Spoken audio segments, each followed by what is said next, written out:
Hello दोस्तों, स्वागत है आपका हमारे यूट्यूब चैनल में। आप देख रहे हैं रब से है दुआ, जिसमें आया है बहुत ही इंटरेस्टिंग मोड।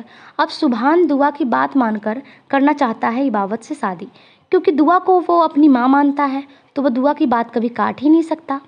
और सुभान की अम्मी कायनात को इबावत बिल्कुल पसंद नहीं है, और कायनात घर में तमाशा करने लगी और सुभान से कहने लगी कि सुभान, तुम कैसे कर सकते हो इस इबावत से शादी? उस मन्नत ने तुम्हें धोखा दिया और तुम उसी धोखेबाज की बहन से शादी करना चाहते हो। मैं ऐसा हरगिज़ नहीं होने दूंगी।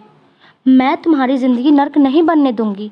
तुम अभी इसी वक्त चलो हमारे साथ लंदन। कायनात सुभान को लंदन ले जाना चाहती है, लेकिन सुभान अपनी दुआ अम्मी को छोड़कर लंदन नहीं जाना चाहता। ऐसे में कायनात मरने की बात करने लगी और कहने लगी, इस घर में कोई हमारी बात नहीं मानता, तो मेरे होने या ना होने से किसी को क्या फ़र्क पड़ेगा? फ़र्क ही नहीं पड़ेगा किसी को, तो मैं मर जाती हूँ। और वो ज़ोर ज़ोर से चिल्लाने लगी।